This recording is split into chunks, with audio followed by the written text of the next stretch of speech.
आज हम लोग क्वेश्चन नंबर 9 देखेंगे। ठीक है, देखो लिखा है the length and the breadth of the rectangular park are in the ratio 5:3। As I told you कि जो रेशियो होता है is not the exact value, है ना। रेशियो एग्जैक्ट वैल्यू नहीं होता, वो रिड्यूस्ड फॉर्म होता है। जो भी लेंथ था या जो भी ब्रेथ था, लेंथ और ब्रेथ जो भी था उससे बिल्कुल इतना रिड्यूस कर देते हैं कि उसका 1 के अलावा किसी और से वो डिवाइड नहीं हो सकता। ठीक है, तो रेशियो क्या है, वो एग्जैक्ट वैल्यू नहीं होता है। लेकिन दिया the length and the breadth of the rectangular park are in the ratio 5:3। ठीक है, रेशियो में दिया है and ratio is not the exact value and its perimeter is 128 और उसी रेक्टेंगुलर पार्क का पेरीमीटर 128 दिया है। ठीक है, find the area of the park. Okay, चलिए देखिएगा, कह रहा है कि ये रेक्टेंगुलर पार्क है। ठीक है, this is the rectangular park. Okay, ये रेक्टेंगुलर पार्क है और इसका लेंथ और ब्रेथ का रेशियो 5:3 है ना। तो क्या हम लेट द लेंथ भी 5 रेशियो है, 5:3 है, तो लेंथ को 5 ब्रेथ को 3 मान सकते हैं। तो लेट द लेंथ भी 5x एंड द ब्रेथ भी 3x। ओके, लेंथ को 5x मान लिया और ब्रेथ को 3x मान लिया। चलिए क्लियर। अब क्या कह रहा है कि पेरीमीटर जो है दिया है 128 metre. Clear, and we have to find the area. देखो पेरीमीटर मीन्स ये जो लेंथ है ना बाउंड्री का लेंथ 128 मीटर दे रखा है और हमें क्या फाइंड करना है, हमें एरिया बताना है। हमें क्या बताना है, एरिया बताना है। तो टेल मी वन थिंग कि एरिया बताना है तो एरिया का फॉर्मूला क्या होता है, एरिया ऑफ रेक्टेंगल क्या होता है, लेंथ इंटू ब्रेथ। देखो एरिया बताना है तो लेंथ इंटू ब्रेथ होता है ना। लेकिन ना हमें लेंथ पता है ना हमें ब्रेथ पता है, और लेंथ और ब्रेथ का क्या दिया है, रेशियो, है ना। और लेकिन पेरीमीटर दिया, तो ध्यान से देखिएगा पेरीमीटर ऑफ रेक्टेंगल क्या होता है। पहले हमें लेंथ और ब्रेथ प्रॉपर पता करना होगा। पेरीमीटर ऑफ रेक्टेंगल होता है, रेक्टेंगुलर पार्क है ना इसलिए rectangle, 2 into length plus breadth, है ना। और पेरीमीटर ऑफ रेक्टेंगल दे रखा है 128, तो इसके जगह पे 128 रख सकते हैं। इस पेरीमीटर के जगह पे 128 is equal to 2 into length क्या माना हमने 5x और ब्रेथ क्या माना 3x। क्लियर, तो 2 into 5x plus 3x is equal to 8x, है ना। इसे सॉल्व करेंगे तो 8x, यहाँ पे 128। चलिए इसे सॉल्व करेंगे तो मल्टीप्लाई 16x 128। अच्छा x यहीं रहेगा और 16 इधर आकर डिवाइड में चला जाना है ना। चलिए 4 के टेबल से अगर इसे डिवाइड किया तो 4 टाइम में, 4 के टेबल से इसे डिवाइड किया था 32, फिर 4 से इसे डिवाइड किया 8, यानी x is equal to 8। x is equal to what, 8। ध्यान से समझना, x हमारा 8 आया। ओके, तो लेंथ हमने क्या माना था, लेंथ माना था 5x। ओके, लेंथ क्या माना था 5x, तो 5 तो है ही और x की जगह क्या पुट कर सकते 8, यानी 40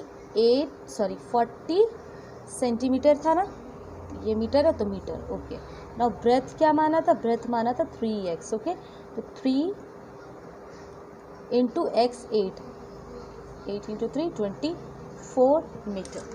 क्लियर। तो देखिए अब ध्यान से सुनिएगा, क्यों ये जो हमें मिला ये exact length and exact breadth मिला। ठीक है, देखो क्वेश्चन में क्या कह रहा था कि एक रेक्टेंगुलर फील्ड है, ठीक है, जिसका लेंथ का और ब्रेथ का रेशियो दिया था। ओके, तो लेंथ, तो हमने लेंथ को क्या मान लिया, जो रेशियो दिया था उसमें x करके मान लिया, तो लेंथ को 5x माना और ब्रेथ को 3x माना। Let the length be 5x and breadth be 3x। Okay, and perimeter भी हमारा क्वेश्चन में दिया था, पेरीमीटर दिया था लेकिन कह रहा था एरिया निकालिए। तो भाई एरिया का फॉर्मूला जब हम देखते हैं तो लेंथ इंटू ब्रेथ होता है, और लेंथ और ब्रेथ किस में है, रेशियो में है, हमें एग्जैक्ट वैल्यू नहीं पता, तो कैसे हम एरिया निकालेंगे, नहीं निकाल सकता। इसलिए इसके लिए हमें लेंथ और ब्रेथ का एग्जैक्ट वैल्यू पता होना चाहिए, है ना। तो हमने क्या किया, पेरीमीटर दिया था तो चलो पेरीमीटर ऑफ रेक्टेंगल होता है 2 into length plus breadth. Okay, तो पेरीमीटर दिया था 128, पुट कर दिया 2 into length 5x plus breadth 3x, 5 + 3 8x, यानी 2 into 8x is equal two into करेंगे तो 16x, यानी 128 is equal to 16x। Okay, इस तरीके से हमने x का वैल्यू क्या कर लिया, x is equal to 8, x का वैल्यू 8 कर लिया। अच्छा, लेंथ क्या माना था, 5x L for length. Okay, 5x तो 5 इंटू x का वैल्यू ये 8, 5 इज फिक्स, x का वैल्यू 8, 40। ब्रेथ क्या माना था 3x, तो 3 इंटू x का वैल्यू 8, 24। चलिए अब बताइए, हमें जब लेंथ और ब्रेथ एग्जैक्ट पता चल गया तो क्या हम एरिया निकाल सकते हैं। अब एरिया क्या होता है, length into breadth. Okay, length into length is this one and this is the breadth. Okay, तो meter square. Now we will get 960 meter square. This is what? This is the area of that field. Means ये जो field था ना, इसका area 960 metre square होगा। Okay, now let's proceed for the next question, that is 10 number. See, 2 plots, it's very important to understand the question properly. Okay, 2 plots of land have same perimeter. 2 plot था, जमीन का 2 plot था, ठीक है, और दोनों का सेम पेरीमीटर था। ध्यान से समझना, it is written 2 plots of land have same perimeter. 2 land का टुकड़ा था, जमीन का टुकड़ा था, दोनों का पेरीमीटर सेम था। Okay, one is square of side 64 meter and the other is rectangle of length 70 metre. Okay, देखो जैसे 2 जमीन का टुकड़ा था, एक स्क्वायर था, एक क्या है, देखो यहाँ क्या लिखा है, 2 जमीन का टुकड़ा लिया, ठीक है, दिस इज 2 लैंड, और एक क्या था, देखो यहाँ पे 2 लैंड था जिसका सेम पेरीमीटर था। एक 1 इज स्क्वायर ऑफ साइड 64, देखो ये स्क्वायर है जिसका साइड है 64 मीटर, तो स्क्वायर है तो चारों side, this is 64, this one is 64 and this one also will 64, क्योंकि ये स्क्वायर है तो स्क्वायर का चारों side same. Okay, and the other is rectangle, और दूसरा क्या है, रेक्टेंगल है, ठीक है ना, रेक्टेंगल है जिसका लेंथ 70 मीटर दिया है। Find the breadth of the rectangular plot, हमें इस रेक्टेंगुलर प्लॉट का ब्रेथ पता करना है। क्लियर, देखो हम आपको बता दें कि हम अपनी मर्जी से ये नहीं लिए, बस कह रहा था कि क्वेश्चन में क्या कह रहा था कि 2 plots have same perimeter, 2 plot था, ठीक है, जो सेम पेरीमीटर, तो अपने मर्जी से हम स्क्वायर और रेक्टेंगल नहीं बनाए। फिर यहाँ लिखा था, आगे पता चला 1 इज स्क्वायर, एक क्या है, स्क्वायर है जिसका 64 मीटर साइड है, and other is rectangle of length 70 metre, और दूसरा क्या है, रेक्टेंगल है जिसका लेंथ 70 मीटर है। तो सबसे पहले ब्रेथ निकालना है उस रेक्टेंगुलर प्लॉट का। Find the breadth of the rectangular plot, means we have to find the breadth of this rectangular plot. Also which plot has the greater area and by how much, और इन दोनों में से किसका area ज़्यादा है और कितना ज़्यादा।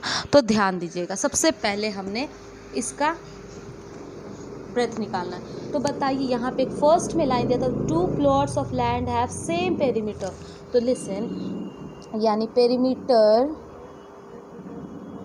ऑफ स्क्वायर, इन दोनों का सेम पेरीमीटर है, तो पेरीमीटर ऑफ स्क्वायर बराबर हो गया पेरीमीटर ऑफ रेक्टेंगल, ठीक है, क्योंकि क्या दिया था, दोनों का सेम पेरीमीटर, तो भाई पहला फिगर स्क्वायर है और दूसरा क्या है, रेक्टेंगल है, तो दोनों का पेरीमीटर सेम। अच्छा ये बताइए, पेरीमीटर ऑफ स्क्वायर क्या होता है, 4 इंटू साइड, तो हम पेरीमीटर ऑफ स्क्वायर के लिए 4 इंटू साइड कर सकते हैं, एंड पेरीमीटर ऑफ रेक्टेंगल क्या होता है, 2 इंटू लेंथ प्लस ब्रेथ होता है। ओके, तो 4 is fix and what is side 64, okay, and here 2 into what is length 70 plus breadth क्योंकि पता नहीं है तो ब्रेथ को भी ही रहने देते। क्लियर है ना, क्या कह रहा था कि दोनों का पेरीमीटर सेम है, फर्स्ट ही में कह दिया था, तो पहला फिगर क्या था, स्क्वायर, तो पेरीमीटर ऑफ स्क्वायर जो है सेम है तो बराबर होगा पेरीमीटर ऑफ रेक्टेंगल के, दूसरा फिगर रेक्टेंगल था क्योंकि, ठीक है। तो चलिए, पेरीमीटर ऑफ स्क्वायर का फॉर्मूला क्या होता है, 4 इंटू साइड, तो पेरीमीटर ऑफ स्क्वायर के लिए 4 इंटू साइड लिखा, जो कि बराबर होगा पेरीमीटर ऑफ रेक्टेंगल यानी 2 into length plus breadth. Okay, तो 4 साइड है 64, 2 इंटू लेंथ इज 70। चलिए आपकी मर्जी, यहाँ मल्टीप्लाई कीजिए, अदरवाइज छोड़ दीजिए, जैसे वैसे ही छोड़ दीजिए, क्योंकि मल्टीप्लाई करोगे फिर तो डिवाइड करना ही है। चलिए इधर कैलकुलेट कीजिए, 2 × 70, क्योंकि 2 बाहर है ब्रैकेट के, तो ये 2 इससे भी मल्टीप्लाई करेगा और 2 इससे भी। 2 × 70 140 प्लस 2 × b 2b। ओके ना, ये चलिए मल्टीप्लाई करना ही पड़ेगा क्योंकि ये इधर आकर तो माइनस होगा। तो 4 × 6, 4 × 4 16 का 6 इन हैंड 1, 24 + 1 25। अच्छा ये जो है इधर आकर क्या हो जाना है माइनस, और यहाँ क्या रह जाएगा 2b। Okay now can we subtract this one from this one, is equal to 2b। Okay अब b यही रह जाएगा और ये इधर आकर 2 डिवाइड जाएगा, तो ये होगा 58, यानी breadth is equal to what 58 metre था ये, तो मीटर हो जाएगा। ब्रेथ हमें पता चल गया। चलिए पहला क्वेश्चन हमारा solve, find the breadth of the rectangular plot, तो breadth is 58। Now what it was saying कि which plot has greater area and by how much, means अगर कहा जाए किस प्लॉट का ज़्यादा एरिया है और कितना ज़्यादा, तो इसका मतलब क्या, पहले अब तो हमें एरिया निकालना पड़ेगा। पहले देखो पेरीमीटर कह रहा था तो हमने पेरीमीटर के अकॉर्डिंग करके ब्रेथ निकाल लिया, ठीक है, फॉर्मूला पे पुट करके। अब कह रहा है कि बताइए किस प्लॉट का एरिया ज़्यादा और कितना ज़्यादा, तो हमें अब दोनों प्लॉट का क्या करना पड़ेगा, एरिया निकालना पड़ेगा, स्क्वायर प्लॉट का भी और रेक्टेंगुलर प्लॉट का भी। तो area of square plot is equal to side into side, what is side 64 ना, तो 64 इंटू, क्योंकि साइड तो दिया है ना, 64 × 64। Okay we will get area will be plot, square plot का इतना एरिया ना, area of rectangular plot. Okay its length into breadth, what is the length 70 and breadth हमने क्या निकाला था 58, this is metre square. Okay will get, look, area of square, area of rectangular plot, which area is greater, square or rectangle, whose area is greater? Of course you can see it's 4096 and it's 4060, तो कितना ज़्यादा है, तो लिख सकते हैं area of square is greater, area of square is plot is greater than the area of rectangular plot, ठीक है, by कितना, by if you subtract this one from this one you will get 36 metre square. अगर इसमें से इससे घटाओगे तो you will get 36। okay now let's proceed for the question number 11. See 11 number, the cost of cultivating rectangular field at 35 rupees per meter square is 71,400. Okay देखो cultivate करना, ठीक है ना, एक रेक्टेंगुलर प्लॉट था जिससे 1 मीटर के कल्टीवेशन का, 1 मीटर स्क्वायर का कल्टीवेशन का रुपीज़ 71,400 था। If the width of the field is 40, find the length. पहले यहाँ तक समझते हैं, यहाँ तक, इससे आगे अभी नहीं, पहले कह दिया फाइंड द लेंथ। लुक देखो ये रेक्टेंगुलर फील्ड है, ठीक है, ये रेक्टेंगुलर फील्ड है और कह रहा है क्या कि the cost of cultivating the field eight 35 rupees per metre square is इतना। तो देखो 1 मीटर का, अब पहली बात तो कल्टीवेशन क्या साइड में होता है, बाउंड्री पे होता है, नहीं, कल्टीवेशन क्या होता है, कल्टीवेशन तो यहाँ जैसे कल्टीवेशन यहाँ पे ऐसे यहाँ पे एरिया में ना होगा, स्पेस ऑक्यूपाई होगा, है ना। तो कॉस्ट ऑफ कल्टीवेशन जो है आपका 1 मीटर स्क्वायर का 35 रुपीज़ लगा, ठीक है, और टोटल खर्च जो हुआ वो 71,400 हुआ। तो बताओ, ध्यान से समझना, देखो ये कल्टीवेशन हुआ है तो कल्टीवेशन तो ऑफकोर्स एरिया में ही होगा, बाउंड्री पे तो होगा नहीं, है ना। तो एक और लिखा है कि 1 मीटर स्क्वायर का दाम 35 रुपीज़ के हिसाब से लगा और टोटल कॉस्ट लगा 71,400। तो ये बता, हम आपको पहले वीडियोज़ में बता चुके हैं, जब ऐसा हो तो बताइए कि टोटल कितना मीटर स्क्वायर था, टोटल कितना मीटर स्क्वायर था, 1 मीटर का दाम इतना और टोटल खर्च इतना हुआ, तो यानी ये जो एरिया है, ये जो खेत था या फील्ड था वो कितना मीटर स्क्वायर था। तो क्या करेंगे हम लोग, इसे डिवाइड कर देंगे तो हमें मिल जाएगा, है ना। तो देखो 1 मीटर स्क्वायर का कॉस्ट रफली 35 रुपीज़, तो इतना में कितना होगा, है ना। हाँ, तो ये जो स्क्वायर में है, तो ये स्क्वायर जब भी हो तो समझना कि वो क्या है, एरिया। यानी 1 मीटर एरिया अगर फील्ड का होगा, 1 मीटर एरिया क्योंकि स्क्वायर है, ध्यान से समझना, तो 35 रुपीज़ लगा और टोटल खर्च इतना हुआ, तो कितना मीटर स्क्वायर होगा, है ना। तो ये क्या हो गया, एरिया। यानी इस फील्ड का जब हम ये निकाल रहे कि जैसे समझना हम क्या कहना चाह रहे, 1 मीटर स्क्वायर का दाम, ठीक है, मान लो 35 रुपीज़ लगा, ठीक है, और टोटल इस फील्ड के कल्टीवेशन का प्राइस 71,400 है।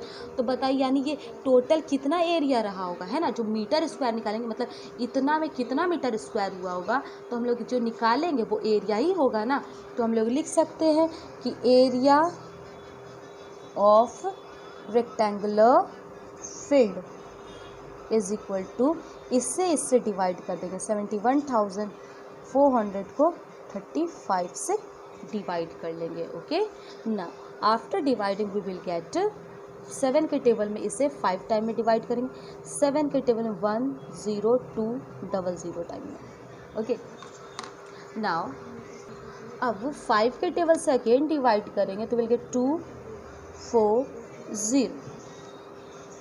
2040। ओके चलिए, यानी अब ये जो आया ना 2040, ये हो गया मीटर स्क्वायर, यानी एरिया हो गया। यानी ध्यान से समझना, 1 मीटर स्क्वायर का प्राइस जो 35 रुपीज़ लग रहा था, तो इतने मीटर में कितना मीटर स्क्वायर हुआ, ये हुआ, और ये क्या हो गया, इस फील्ड का एरिया हो गया, ठीक है। और अब क्या कह रहा था, ध्यान से समझिएगा, if the width of the field is 40 metre, listen, इस फील्ड का विड्थ दिया है यानी ब्रेथ दिया है 40 मीटर, तो हमें लेंथ निकालना है, यानी ये लेंथ निकालना। अब सुनो, एरिया पता है, ब्रेथ पता है, तो हम लेंथ नहीं निकाल लेंगे। तो लेंथ निकालने का फॉर्मूला होता है area of rectangular field, area of rectangle by, field है तो इसलिए फील्ड लगा दिया, by its breadth. Okay, what is the area? It's 2040 by 40. Okay, this 0 divisible, this 2 times में, and this 102, इसे 52 times में, यानी 52 is the meter is the breadth, sorry length. Clear यहाँ तक। अब देखिए इसके आगे कुछ और क्वेश्चन कह रहा है कि also find of fencing the, देखो क्वेश्चन बिल्कुल घुमा देता है ना। पहले आपका एरिया का था, ठीक है, इससे हमने लेंथ फाइंड कर लिया। पहले क्या कह दिया था कि 1 मीटर का दाम इतना, तो बताओ इतने रुपीज़ में कितना, यानी जो हमने निकाला वो स्क्वायर मीटर आया, यानी हमने एरिया निकाल दिया। एरिया निकालने के बाद अब क्या कंडीशन आ गया था कि यहाँ पे ब्रेथ दिया था, तो हमें लेंथ फाइंड करना। तो चलो भाई, एरिया निकाल चुके थे, ब्रेथ पता है, तो length is equal to area of rectangle by its breadth. तो हमें क्या मिल गया, यहाँ पे लेंथ मिल गया। तो ब्रेथ पता है और लेंथ हो गया 52 मीटर। चलिए अब क्या कह रहा है, find the cost of fencing. Now fencing means what, boundary करना। तो बाउंड्री यानी हमें अब जैसे ही फेंसिंग आया यानी बाउंड्री, और बाउंड्री आया इसका मतलब क्या, we have to find the perimeter first of all. क्योंकि देखो कह रहा है कि find the cost of fencing the field at 50 rupees per metre, 1 metre का दाम 50 रुपया। तो बताइए टोटल फेंसिंग का क्या कॉस्ट लगेगा, यानी पहले हमें बाउंड्री का लेंथ पता करना होगा तब ना। पहले बाउंड्री का लेंथ पता करेंगे, फिर 1 मीटर का दाम 50 रुपया, तो टोटल लेंथ क्या है बाउंड्री का, उसके अकॉर्डिंग निकालेंगे। तो यहाँ देखिएगा 11 का ही सेकंड पार्ट है कि हमें पेरीमीटर निकालना होगा, है ना। पहले पेरीमीटर ऑफ रेक्टेंगुलर फील्ड, क्योंकि इस फील्ड को क्या करना है, फेंसिंग, है ना। तो फेंसिंग करना है, ओके, तो पेरीमीटर निकालना पड़ेगा, क्योंकि फेंसिंग तो पेरीमीटर यानी टोटल लेंथ पता करना पड़ेगा। तो look 2 into what is length, its 52, हमने कैलकुलेट किया था length 52, and what is breadth, its 40 plus 2 into 92 after this metre, यानी एक इस फील्ड का ये जो पूरा लेंथ ऑफ द बाउंड्री इतना है। अब a cost of 1 meter fencing is given, what is the cost of 1 meter fencing, it's 50 rupees. कितना है, ₹50। तो बताओ इतने मीटर का क्या होगा, क्योंकि पूरे बाउंड्री का, पूरे रेक्टेंगुलर फील्ड का लेंथ क्या हो गया 184। तो cost of 184 metre fencing is equal to 184 into 50. Now you can calculate, okay, it will be 9200 rupees. okay, sorry यहाँ पे एक चीज़ गलत हो गया, देखो ये 2 से 51 टाइम में जाएगा ना, और यहाँ पे जिस कारण से ये होता 91, ओके, और यहाँ पे थोड़ा सा गलती हो गया था, ओके, एंड यहाँ कुछ ये हो जाएगा, ठीक है, थोड़ा सा गलती हो गया, सॉरी, यहाँ पे गलती से मैंने 102 को डिवाइड किया 2 से, तो 52 कर दिया, तो इट विल बी 51, ओके, फिर 51 91 को मल्टीप्लाई करेंगे 182, एंड देन 182 को 50 से मल्टीप्लाई करेंगे 9100, will be the cost of fencing 182 metre field. okay, I hope this video will help you in solving this video will help in solving this exercise, and thank you.